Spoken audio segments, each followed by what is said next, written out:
Bible আছে না?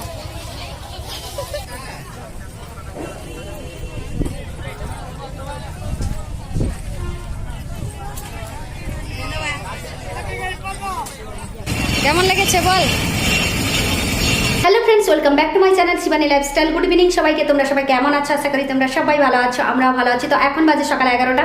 তো আমি আমার ব্লগটা সকাল 11টা থেকে স্টার্ট করলাম। তো যারা আমার চ্যানেলে নতুন আছো প্লিজ তারা সাবস্ক্রাইব করে আমাকে সাপোর্ট করো। সকালের 11টা বেজে গেছে, আমরা রেডি হয়ে পড়েছি। মা মেয়ে দুজনেই দেখতেই পাচ্ছ। আমরা আজকে বাজারে যাব। তো আজকে যেহেতু মঙ্গলবার, তো কর্ণাটকে মঙ্গলবারের বাজারটা কেমন করে বসে ওটা সবকিছু তোমাদের সঙ্গে শেয়ার করবো। তো তোমরা দেখতে থাকো, সঙ্গে থাকো। আমরা হ্যাঁ চলো দাদা।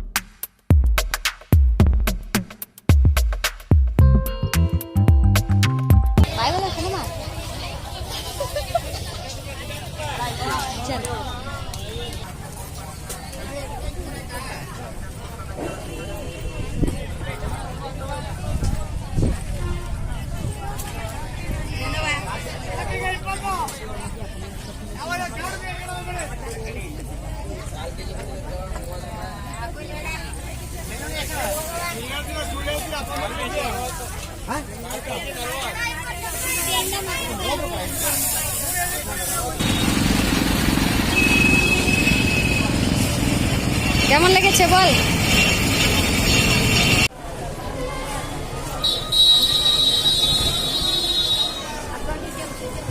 বাজার থেকে এইমাত্র বাড়িতে এলাম। তো এখন বেজে গেছে দুপুর 3টে। অনেক কষ্ট হয়েছে বাসে থেকে আসার সময়, কারণ অনেকজন লোক ছিল।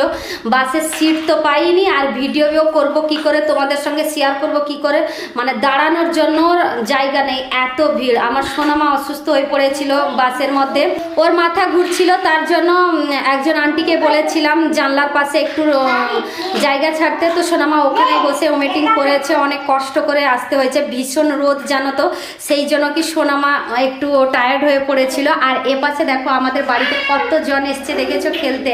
যেই আমি এসেছি অমনিতেই ওর দুজন ফ্রেন্ড চলে এসছে, তার সঙ্গে ওই ছোট্ট ছেলেটা এসছে।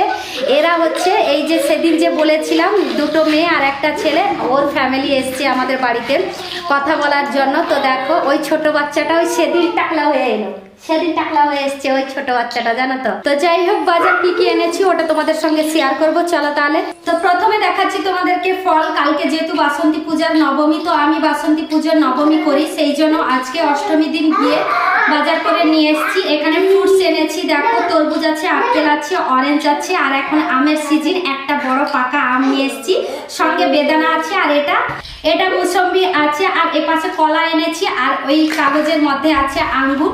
তো ফলের মধ্যে কি কি এনেছি ওটা তো তোমাদের সঙ্গে শেয়ার করলাম। আজকে যেহেতু মঙ্গলবার, বাজারটা তো তোমাদের ঘুরিয়ে দেখালাম। বাজার থেকে কি কি এনেছি ওটাও তোমাদের সঙ্গে শেয়ার করব।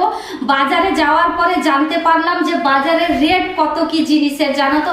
শশা 40 টাকা করে নিয়ে এসেছিলাম আগের সপ্তাহে গিয়ে, আজকে গিয়ে জানতে পারলাম শশার দাম 60 টাকা কেজি। সেই জন্য কালকে বার যেহেতু আজকে, সেই জন্য আধা কেজি নিয়ে এসেছি, জানো তো।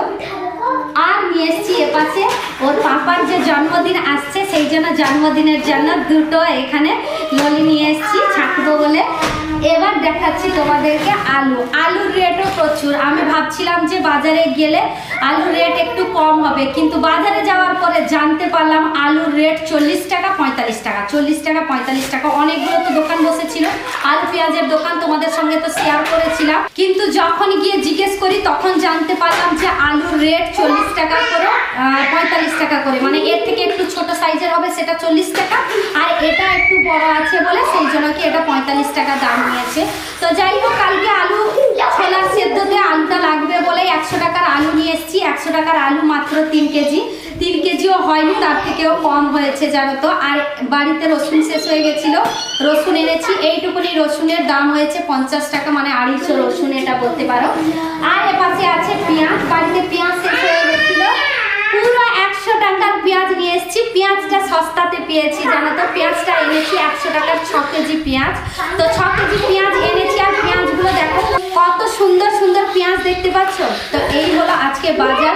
এইটুকুনি বাজার দেখে বিশ্বাস করতে পারবে না, পুরো 500 টাকার আজকে বাজার করে নিয়ে এসেছি। 500 টাকাতে 1 টাকাও ফেরেনি, 500 টাকার পুরো বাজার করে নিয়ে এসেছি। দেখলে বোঝা যাবে না, কিন্তু 500 টাকা পুরো উড়ে গেছে আজকে। তো যাই হোক, সোনামা ড্রেস চেঞ্জ করে নিয়েছে, আমি ড্রেস চেঞ্জ করিনি, এখনই ড্রেস চেঞ্জ করব। আর খাওয়া দাওয়াও করিনি, খিদে পেয়েছে প্রচণ্ড। যাই হোক রান্না করে রেখে দিয়েই গেছিলাম সেই জন্য।